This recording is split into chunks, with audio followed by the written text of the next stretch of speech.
melatih bentuk tubuh melata, saya yang meremas di pohon cemara. Assalamualaikum mulanya kata, saya teman untuk berbicara. Assalamualaikum warahmatullahi wabarakatuh.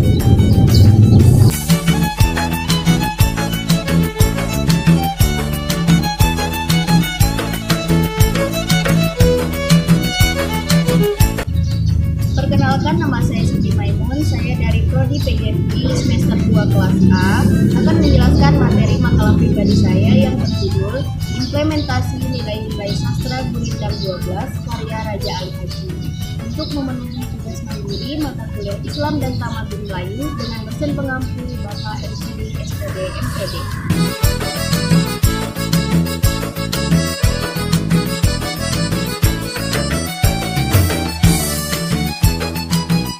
Di Indonesia, sastra memiliki banyak sekali jenis. Yang pertama digolongkan berdasarkan bentuk. Contohnya seperti prosa, puisi, prosa liris, dan drama. Kemudian berdasarkan isinya. Berdasarkan isinya, sastra terbagi menjadi 4, yaitu epik, lirik, didaktif, dan dramatik.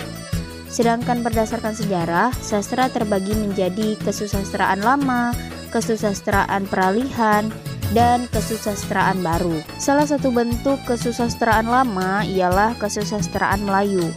Karya sastra Melayu terbagi menjadi 2, yaitu karya sastra tertulis dan karya sastra tidak tertulis.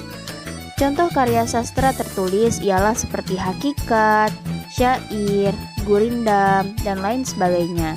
Sedangkan yang tidak tertulis, contohnya seperti seloka, pantun, talibun, karmina, dan peribahasa. Nah, yang akan dibahas saat ini adalah mengenai gurindam. Gurindam merupakan bentuk puisi Melayu lama yang terdiri dari 2 larik atau baris, mempunyai irama akhir yang sama dan merupakan satu kesatuan yang utuh. Larik atau baris pertama berisikan semacam soal atau perjanjian. Sedangkan bait kedua adalah jawaban soal atau akibat dari perjanjian tersebut. Nah, salah satu contoh gurindam yang paling terkenal yaitu adalah Gurindam 12 Gubahan Raja Ali Haji. Gurindam 12 karya Raja Ali Haji ini merupakan pesan dan nasihat bagi masyarakat Melayu sebagai sarana pembentukan karakter. Karya sastra lama seperti Gurindam 12 ini sayangnya seolah sudah terpinggirkan. Hal ini disebabkan beberapa faktor seperti kurangnya minat untuk mempelajari, ketidakpedulian terhadap pelestarian sastra, dan tidak ingin menerapkannya dalam kehidupan sehari-hari. Hal inilah yang menyebabkan saya mengangkat tema atau judul yakni Implementasi Nilai-Nilai Sastra Gurindam 12 karya Raja Ali Haji. Sebelum masuk ke pembahasan, saya akan menjelaskan terlebih dahulu apa yang dimaksud dengan implementasi, nilai, sastra, dan juga gurindam. Implementasi. Implementasi berasal dari bahasa Inggris yang berarti pelaksanaan. Sedangkan dalam kamus ilmiah populer, implementasi berarti pelaksanaan atau penerapan. Sehingga dapat disimpulkan bahwa implementasi merupakan sebuah proses penerapan atau pelaksanaan sebuah ide atau gagasan yang memberikan sebuah dampak, baik itu perubahan ataupun keterampilan. Yang kedua ada nilai. Menurut Steinman, nilai merupakan yang memberikan makna dalam hidup, yang memberikan acuan, titik tolak, dan tujuan hidup. Menurut Linda dan R, yang dimaksud dengan nilai adalah standar-standar perbuatan dan sikap yang menentukan siapa kita dalam hidup, bagaimana kita dalam hidup, dan bagaimana seharusnya kita memperlakukan orang lain. Sehingga dapat disimpulkan bahwa nilai merupakan dasar pertimbangan dalam menentukan sikap dan perbuatan. Selanjutnya ada sastra. Sastra merupakan ungkapan hasil ekspresi manusia berupa tulisan maupun lisan berdasarkan pemikiran, pendapat, pengalaman, hingga keperasaan dalam bentuk yang imajinatif, cerminan kenyataan atau data hasil yang dibalut dalam kemasan estetis melalui media bahasa. Kemudian ada gurindam. Menurut Sultan Takdir Alis Kirbana, gurindam merupakan kalimat menjemuk yang terbagi menjadi 2 baris yang bersajak. Tiap barisnya merupakan kalimat yang terhubung, terdiri dari anak kalimat dan induk kalimat. Jumlah suku kata tiap barisnya tidak ditentukan. Kemudian, menurut KBBI atau Kamus Besar Bahasa Indonesia, gurindam merupakan sebuah karya sastra. Satu baitnya ada 2 baris, kemudian isinya berupa nasihat atau petuah kepada sesama manusia agar menjalankan kebaikan. Selanjutnya masuk kepada penyajian data dan pembahasan. Yang pertama, penyajian data mengenai apa yang dimaksud dengan Gurindam 12. Gurindam 12 selesai ditulis oleh Raja Ali Haji pada tahun 1846 Masehi, ketika beliau berusia 38 tahun. Menurut Hasan Yunus, beliau menggolongkan Gurindam 12 sebagai puisi didaktik atau syair ar-risyadi, karena berisikan nasihat dan petunjuk sesuai dengan Al-Quran dan juga hadis. Kemudian yang kedua ada ciri-ciri Gurindam 12. Gurindam karya Raja Ali Haji ini dinamakan Gurindam 12 karena terdiri dari 12 pasal. Berikut ciri-ciri Gurindam 12. Yang pertama terdiri dari 2 baris, yang kedua rumus rima akhirannya adalah AA, kemudian baris pertama syarat dan baris kedua berisi akibat, yang keempat berisi nilai pendidikan, budi pekerti, nasihat keagamaan. Yang kelima, jumlah perkataan setiap baris tidak tetap. Yang keenam, jumlah suku kata tidak tetap. Dan yang terakhir, mempunyai maksud tersendiri dari setiap pasal.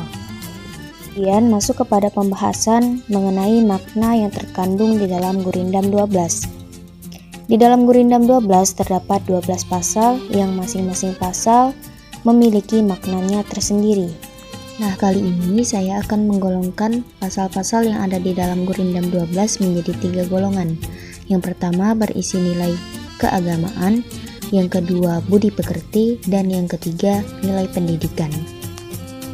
Nah, untuk makna yang berisi tentang nilai keagamaan itu terdapat pada pasal pertama, pasal yang kedua, pasal yang ke-10, dan pasal yang ke-12. Nah, untuk pasal yang berisi nasihat tentang keagamaan itu salah satunya menceritakan tentang orang yang meninggalkan sholat, puasa, zakat, dan haji beserta akibatnya. Kemudian berisi kewajiban anak untuk menghormati kedua orang tuanya, serta bagaimana seharusnya kita memiliki agama agar tidak buta dalam menjalankan kehidupan. Kemudian untuk pasal yang berisi nilai budi pekerti itu terdapat pada pasal yang ketiga, pasal yang keempat, pasal yang keenam, pasal yang ketujuh, pasal yang ke-8, dan pasal yang ke-9. Untuk pasal-pasal yang memiliki makna budi pekerti itu berkaitan dengan tingkah laku dan juga tentang nasihat pergaulan. Kemudian untuk pasal yang bermakna nilai pendidikan itu terdapat pada pasal yang ke-5 dan juga pasal yang ke-11.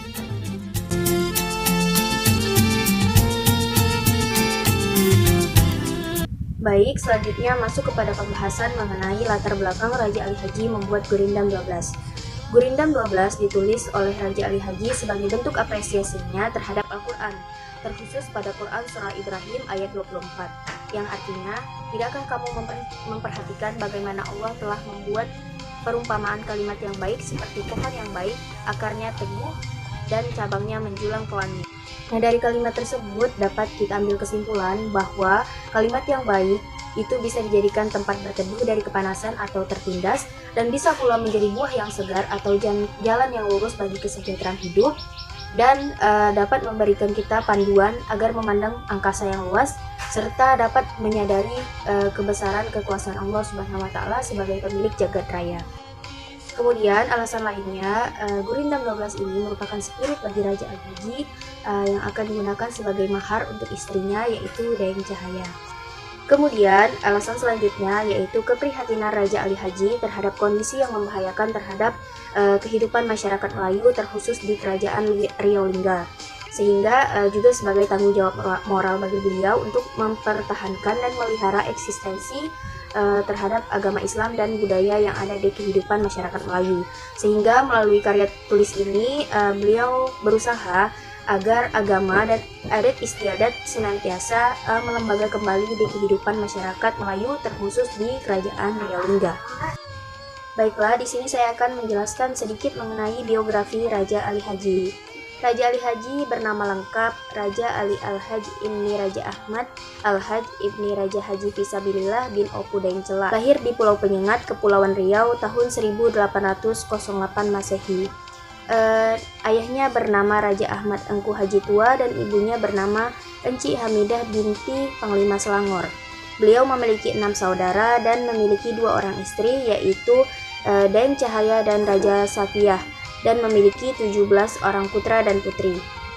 Kemudian Raja Ali Haji ini memiliki banyak sekali rangkaian karya-karya sastra, di antaranya yang paling terkenal itu Gurindam 12, kemudian Busanul Al-Katibin, Mukadimah fil Intizam, Kitab Pengetahuan Bahasa, Silsilah Melayu dan Bugis, kemudian ada Syair Hukum Faraid dan Syair Awal, serta masih banyak lagi.